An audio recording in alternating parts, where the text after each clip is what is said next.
All right, guys. Today's guest is an investor, a speaker, podcaster, and the founder of and CEO of guestio.com, which is the highest quality guest and show book and marketplace in the industry. From growing up in a small town in the USA and studying a double degree in church and Bible ministries, he realized that that wasn't the path that he wanted to go down and instead got into 100% commission only door to door sales, where he learned mental toughness, leadership, and also that wasn't what he wanted to spend his life doing. Now, with a degree that was useless to him, a job that he was frustrated with, and he was lost and frustrated, not knowing what to do next, this is where he found self development and got absolutely obsessed with it and made the decision to start his own podcast. Having now interviewed some of the biggest guests in the world, like Shaquille O'Neal, Jack Canfield, Grant Cardone, Trent Shelton, and so many more, he's now gone on to grow a super successful podcast and has helped countless other people start and grow and monetize their own podcast too. So please help me welcome the guy that grew up in a little bubble town somewhere in the USA to now the founder of the largest guest booking platform in the world and being featured in Forbes magazine, Entrepreneur magazine, CEO magazine, and so many more. My friend, Mr. Travis Chappell. Hey, what's up, Morgan? Thanks so much for having me on the show, man. Well, it's good, my man. Good to see you on here. Good to be chatting with you and having you on here. I know we don't have a hell of a lot of time, but when I was putting together your bio and checking out everything that you're doing and what you've done, I'm pumped to actually have a conversation with you. But I want to first dive into, you're in door-to-door sales, which is like one of the toughest probably things out there for sales, networking, and all that sort of stuff. And you've had some of the biggest guests on your podcast. What I'm curious to know, when you really started to get into all of this, did you ever go through any of talk to us, what was going through your mind when you were like, hey, I'm starting my podcast, I'm reaching out to some of the biggest guests in the world, like Shaquille O'Neal. Did you ever have anything in your mind of like, or am I good enough to have these people on my show? Or are these people ever going to give me time? And things like that. What was sort of going through your head when you began to start network with these sort of people? Yeah, dude, absolutely. I mean, anytime I reach out to somebody above my pay grade, so to speak, it's always that way. And a lot of times it's right. Like a lot of people don't get back to me. A lot of people ignore me. A lot of people, I've been trying to get on my show for years and they still haven't come on. And it's just part of the game. And that's one thing that I always took away from door to door is like, there's always another door. So I think people often take too small of a sample size, like just to use door to door as an example, people in life, they'll go knock 10 doors. And if they don't get a sale, they'll just go home and quit. And that metaphor is true across multiple industries. And it's the same way in podcasting is people get this idea of like, I want these 5 people on my show, and they reach out to those 5 people and they all say no, or they completely ignore them. And they just go, well, that's a sign that I shouldn't start a podcast. You name it, dude. At every industry is that way. It's like some people have this idea in their mind of how it's going to go down. You brought up, Eric Worre before we hit the record button. In the network marketing industry is that way too. People get this idea, they hear about an idea and they're like, oh, these 3 people are going to be perfect for this. And then they reach out to those 3 people and all of them say no. And then they go, oh, well, this is a scam, and it's like, no, you just were supposed to talk to 300 people before you gave up, not 3. You know what I mean? So people often, I think, take too small of a sample size to figure out if they're going to do something rather than just committing to the process, which is the only way to make it happen. Right. Like I remember when I first started mine, that was the exact same thing. Like I committed to 1,000 episodes. Like I don't know what I'm on right now, maybe close to 200 or something. And I'm like, I want 1,000 episodes. So I saw the whole journey of it and then started reaching out to people and booking people and blah, blah, blah, blah. But like you, I've had a lot of people that have either just not replied or said no or anything like that. So how do you kind of get through, like for the people out here? So like the people that are listening, they'd be like, well, it's easier said than done. Like, what are some things you can kind of give them to develop more of that, I guess, grit? I guess that being able to go from one failure, one no to the next no without losing the sense of enthusiasm for what they're actually doing. Yeah, I mean, I think a lot of it has to come down to why you're doing it in the first place. I know that's pretty cliche, but if you haven't figured out what your why is, then it's probably a good time to sit down and figure that out. Sit down and get clarity about what you want your future to look like and understand what's going to help you get there. Because if you've never really, if you don't have at least a clear understanding of where you want to end up, right? It doesn't have to be, it doesn't have to be like this is the position that I'm going to hold, or this is the exact business that I want, because a lot of times you might not have that clarity when you're first getting started. You might just at first kind of be like, I'm sick of reporting to somebody that doesn't get me, or I'm sick of having a boss that I don't respect that makes me work on these days, and I requested this time off 3 months ago and now we're 2 weeks away and they said I couldn't take it or whatever. Like it might be just kind of like short-term initial escape from pain that might be motivating you to do something or move towards something. And you might not have the clarity of like, I want to be the founder of this particular software that does this thing, and I'm going to learn, like you may not have a clear understanding of that picture, but the soft ideas, you can have a clear understanding of what you want in terms of freedom. I want autonomy over my schedule. I want to be able to choose when to work, not be forced to work by other people who I don't respect. I want to live in this type of a house. I want to drive these types of cars. I want to be able to take these types of vacations. I want to be able to fly first class or fly private or own my own jet. Or like you have to get a clear understanding of what the future looks like for you. And then you have to reverse engineer what it's going to take to get that future. And if you have an accurate understanding of how long that's going to take. So if you look at what you want to build and then you go find a bunch of people who have that life, or at least a version of that life, then look at how long it took them to get there and what they did to get there, and then apply that into your life. He's like, okay, well, I'm whatever 37 years old and I want my life to look like this. Well, these 10 people that live life in a way that's seemingly like the way that I want to live life, it took them 15 years of entrepreneurship to figure this out. So from 37 to 52, for the next 15 years, I'm going to commit to figuring this thing out, and I'm going to take the first step with this. The problem is that people get this idea that like the first thing that they do is going to be the thing that gives them that life, and it's going to happen within 12 months. And then when it doesn't, they're like, oh, why am I doing this? I should just go back to having a job. At least I got a secure paycheck. At least I knew where my meal was coming from or whatever. And it's frankly just their expectations are so wild for compared to their skill set and experience, that it was never going to happen to begin with. So to me, it's like you're committing to the wrong things. You don't have a deep enough why. You haven't figured out the reason that you're actually wanting to do the things that you're doing.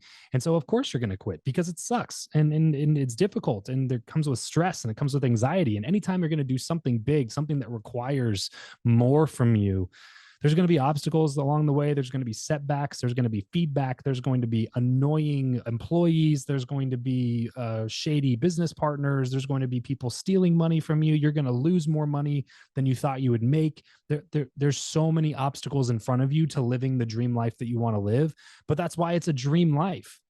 You know what I'm saying? Like if and I'm not even saying that you have to want that version of life, but if you do, just understand that it's everything that you're going through is all part of what's expected in that process. And so if you're one of those people that just gives up at the first sign of trouble, then you either don't know why you're doing it, or you don't want it as bad as you're telling other people that you want it.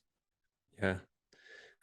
I think one of the things you just mentioned in there is so freaking key. Like you said, commitment, like you said, committed. And I think the difference, like we're talking about podcasting, where you can relate this to every single other thing out there, starting a business, even working way up, career, relationships, marriage, everything, right? And I use this example at my events. I say all the women in the room, I say, women, put up your hand if you got a partner. And I say, if your partner came home to you and they said, baby, I'm 99% sure that you're the woman of my dreams, let's get married. Like, what would be your answer? And they're all like, no, I don't want to. And I'm like, what do you mean? 99%? Like, how much more do you want? And they're like, we want the 1%. I'm like, so does everything else in life, right? Because I think when people are just interested in the journey, they'll do what's convenient. But when they're committed, they'll do what's necessary. And that's, for me, that's what's pulled me through so many days where I'm like, I don't want to do this today. But I'm like, well, just do it anyway. because it's not a Yeah. matter of doing what's convenient, doing what's absolutely necessary along the journey, right? Yeah. Um, talk to us about, so you've had some absolute goats on the show. Like it's one thing to kind of get people that big in our industry, like a Grant Cardone you know, whoever else. But when we're talking like a Shaquille O'Neal, like an actual celebrity outside the space of business first, how do you kind of network your way to the top with these types of people and How much position it time in do a you have? way, yeah, and position it in a way to be like, yo, come on my show, right? When, especially when everyone's got a freaking podcast these days. Every relationship comes down to value. No matter how big the name is, no matter how small the name is, no matter how distant you might seem from them, it's all a value exchange. What value can I offer in exchange for this thing? And so every interview I've ever gotten is always a matter of positioning and finding a way to add value to that person, or at least add perceived value to that person. As long as they perceive it to be value, that's really the only thing that matters. And so even with Shaq, it was that way. It was just like we had a mutual friend who I've built a relationship with in a lot of different ways. And uh, basically just kind of, it happened really last minute. If you listen to the interview, it's only like 15-20 minutes. It was only supposed to be like a 5-minute FaceTime call. It wasn't supposed to be a podcast interview. And then when we got on the call, we built some rapport for the first minute or two. And then he was like, hey, why don't you go ahead and record this? We'll turn it into an interview. And so if you listen to the interview, it's very much like not like any of the other interviews that I do, because it wasn't even really supposed to happen that way. It was just another, notch in the belt of thinking through what value can I provide to the conversation. And people like that always want to give value back. People have this scarcity mindset that says that nobody ever wants to add any value to me, and everybody's selfish and everybody's only in it for them. It's like, if you believe that to be true, you're always going to find that to be true. If you believe the opposite to be true, you're going to find that to be true. And so, into that conversation with somebody like Shaquille O'Neal, it's like, I'm looking at his time and thinking like, man, I can't believe he's giving me 5 minutes. And then he goes ahead and gives me almost 20 minutes. And so if you come into these conversations and don't have these crazy high expectations, and you don't make people feel bad for not doing something or something like that, then you have a higher chance of being able to continue getting them on. But yeah, it was not supposed to be an interview, and it happened through a mutual friend of ours. That's epic. And how long you been podcasting for now? Over 5 years now, actually, which is just crazy to say. It's weird. Yeah. Over 800 episodes and 5 years. Damn. So I've been going for 2.5 years or something. And I feel like when I started, it was still like a cool thing. And now it's like every single time I open Instagram, 4 more people I know have started a podcast. So where do you see podcasting going in the next, say, 5 years? Do you see it ever getting to a point of like saturation where it takes away from how good it is to have a podcast? Or I don't think so. I mean, that could be said about any content medium. You know what I mean? Like YouTube has like 35 million channels. People still start YouTube channels, and still start YouTube channels that blow up. It's not like you can't be successful with YouTube now. Was it easier if you started a channel back in 2010? Sure. Was it easier if you started a podcast in 2010? Yeah. Was it easier if you started on Instagram in 2010? Yes, of course. Like, that's all true. But it has never reached a point of saturation, because that's, if anything, it's just more important to make sure that your stuff is good quality, because in a sea of saturation, quality rises to the top. And if you are somebody that's just putting out content for the sake of putting out content, and you're not really doing anything to make sure that it's highly valuable to people that you're creating the content for, then you're probably going to be on the end of the people who believe that it's too saturated. You can do it for a year and a half and be like, oh, well, it was just too saturated. If I could have just started in 2012, then I would be, that would be different. And it's like, nah, it's just an excuse for poor quality content. If you have never created content before and you've only been doing it for a year and a half, that's just not that long to be doing something when you look at all the other people that are doing it. So yeah, I don't think it'll reach that point. Over 500,000 books come out every year, and people still write books. 35 million YouTube channels, 500 million blogs that are out there, over 1 billion people on TikTok, on YouTube, on Facebook, on Instagram, and everybody joins those. Everybody's on all of those platforms. Everybody's creating content on every single platform. How many podcasts there are? There are over 4 million podcasts, but there's less than 500,000 of them that are still active. wow, that's not that much. Yeah, it's not compared much at to all. every other platform. It's like 2% of all content creation is podcasts right now, as it sits. So yeah, dude, I don't think we're anywhere near saturation. Yeah. And obviously, so you've been able to turn yours into quite a profitable sort of thing, correct? Yes. So what are some ways for the people that might be looking into podcasting? Why is it something that should be sort of looked at right now? And what are some ways that people monetize it other than obviously running ads? Yeah. So the why for me is always long term.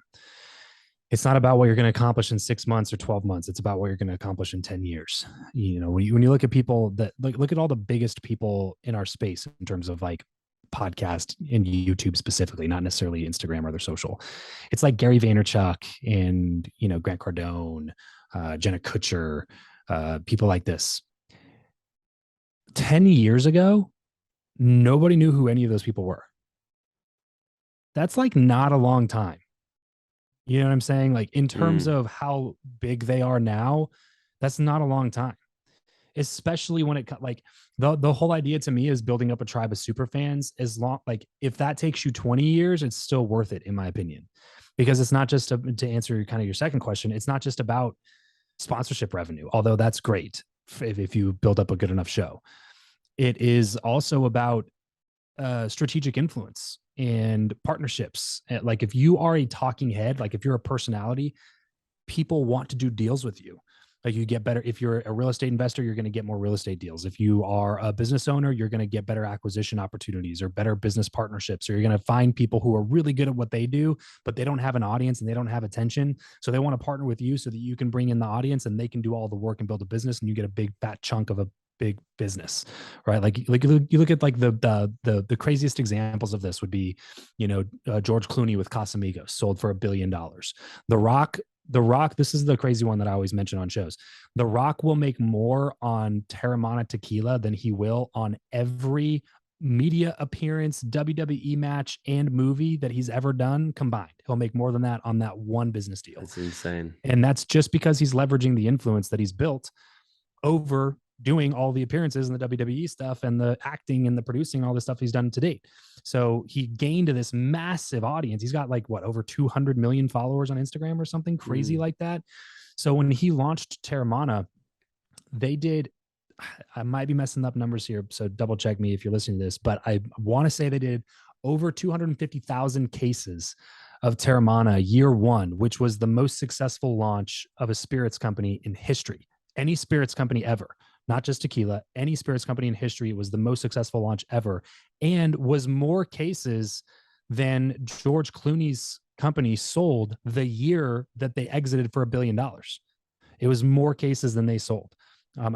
Dude, I think I'm getting that number wrong. Actually, now that I'm saying it, I think that was George Clooney sold like 250,000 cases, and Terramana sold 600,000 cases year one, because it was like they're doing 3 or 4 times the volume that George Clooney's company did, like when it sold for $1 billion, and they did that in their first year. So quick math, and it's probably not even this way because obviously earnings increase with brand and or multiples increase with brand and with increased volume, right? So if they're, you know, doing 4 times or 5 times the volume of Casamigos, even if it's only a 4 or 5x of the valuation, then objectively that's a company that's worth $4 billion, $5 billion if they exited mm, now, like 2 years after their launch, you know. But if they hold on to it for 4 or 5 more years and they keep selling more cases, he might make, you know, $3 or $4 billion in his pocket after that exit, which will eclipse anything he's ever done in movies and TV and stuff like that. Like, and that's just one of his companies. Zoa, fastest growing energy drink brand in the country. It's the Rock's energy drink. Like anything that he touches, Under Armour headphones, he has a whole brand deal with Under Armour. Every time they do a merch drop, it sells out within an hour, bro. The whole thing, the whole SKU sells out in an hour with zero ad spend, zero marketing dollars, just with his built-in audience that already is going to buy anything that he makes just because it's the Rock stuff. And you see that on like a micro level with people like Gary Vee or with Grant Cardone or some of these people, is like they have their core business. Like Gary Vee has, you know, VaynerMedia, and that's his core business, and that's what's allowed him to like really fund all of the content and media projects that he does. But then it's like, well, he's got VFriends. VFriends is going to be massive. That's already done 100 million plus in sales. You know, it's going to do way more than that just on the merch deals that they're doing and the character story arcs that they're creating, the cartoons that they're making, the licensing deals that they're doing. That's one brand. Plus, he has Empathy Wines. Plus, he has the deal with K Swiss Shoes. Plus, like he has, you know, Vayner Talent and Vayner Sports and Vayner. You know, it's just like, oh my god, the dude's in Wow. everything because he can attract whatever talent he wants to attract because everybody wants to be in business with Gary Vaynerchuk. Not to mention, he can charge $250,000 for an hour keynote talk and fly in and do an hour of Q&A. He's like the only keynote speaker that doesn't ever do keynote speeches. The dude does an hour of Q&A, collects a 6-figure check, and then flies out of there and goes to the next meeting. You know what I mean? So like, this is the power of having an audience. And this is why I say, like, if it takes me 10 years, if it takes me 15 years, if it takes me 20 years, it doesn't really matter how long it takes me. If I can build an audience that's even a fraction of the purchasing power of these guys' audiences that they've built over their careers, like I'll never go hungry. I'll never Yeah. go hungry. I'll never have to wonder where my next meal is coming from. And so the importance, like the why for me is always like long term. 10 years from now, 15 years from now, can I start a business from scratch and have it do $10 million in the launch just because it's attached to my name? You know, that's what I want to know. And so that's really the why. And I forget your second question. It was like why? Other ways to monetize. So other ways to monetize would be all the ways that I just said, right? Forming businesses and forming business partnerships with other people, and then having the distribution engine as being the thing that actually drives traffic into those businesses.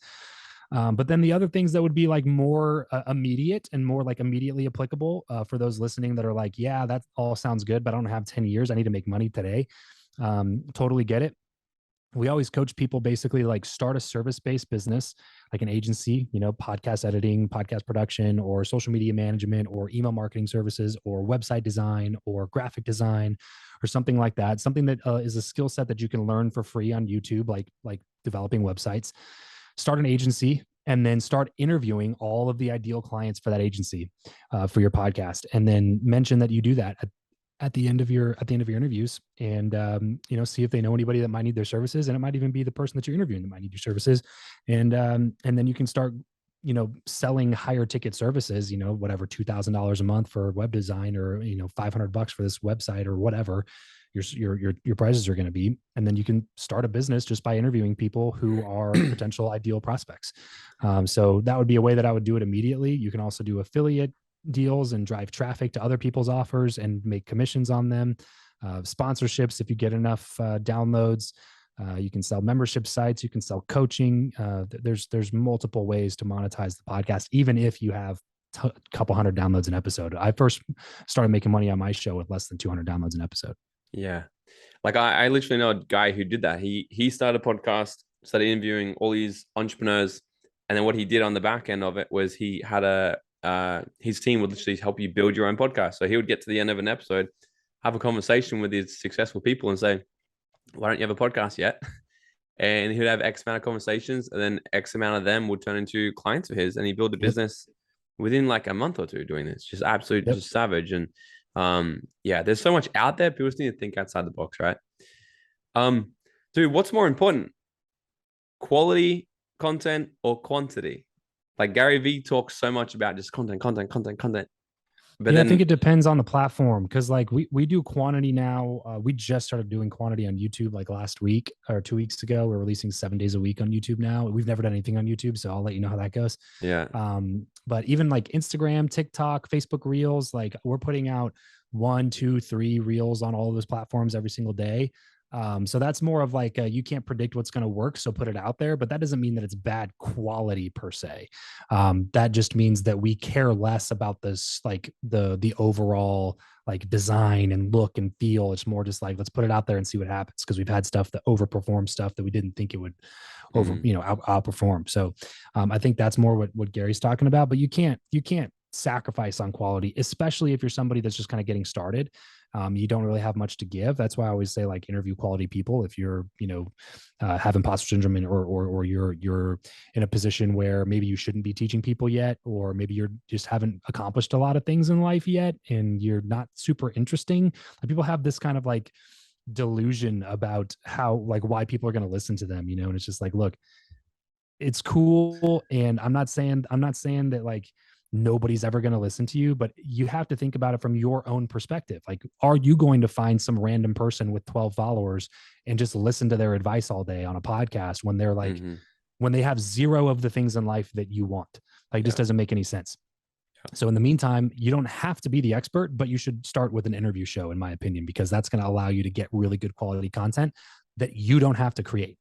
Your guests create the quality content for you. That's what I did for like 200 episodes of my show before I ever created a single solo episode. It was all interviews, 100% interviews, 3 days a week.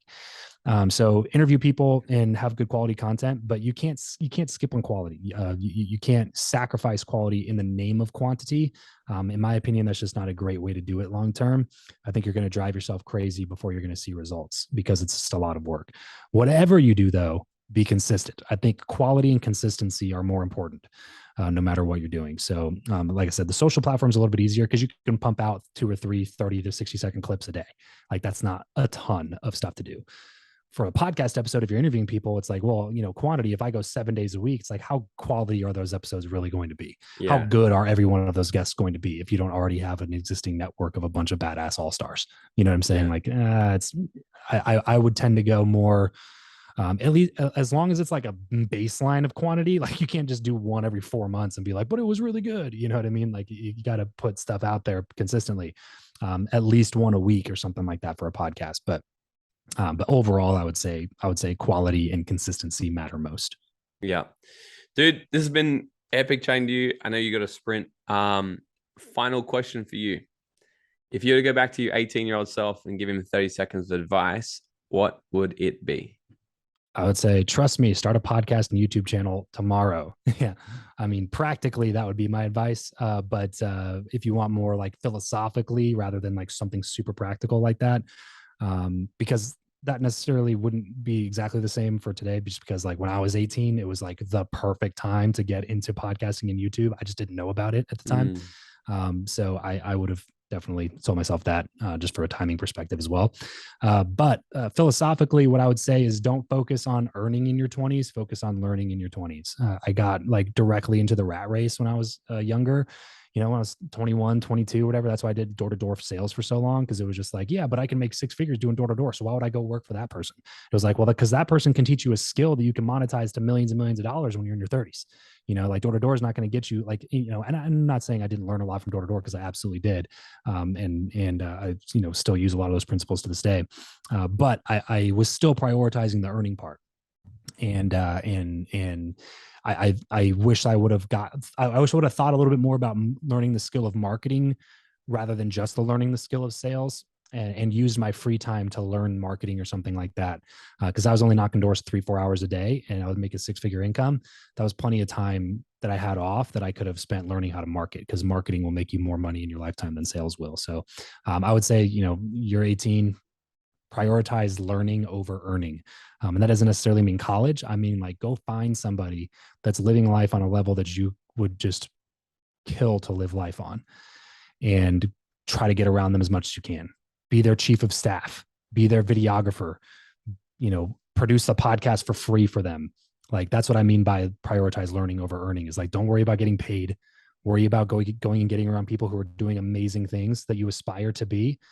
Don't treat men like gods, though. Like, don't look up to them so much that, you move around moral and ethical boundaries in your mind, right? But get around people who have the results that you want, and be willing to work for free just to get around them, learn from them, meet the people that they meet, travel where they travel, and have the conversations that they're having, because that will be invaluable to you as you head into your 30s. Love it, dude. And where can everybody come and find you and follow all your stuff and check out what you do? Yeah, TravisChappell.com is probably the best place. We put a lot of stuff out: podcast, YouTube, Instagram, TikTok, Facebook, Twitter, wherever you are, we are. But that's why I say TravisChappell.com is probably the best place, because you can go there and find all the other places there. Legend. Love it, brother. Appreciate it, man. Thanks for having me.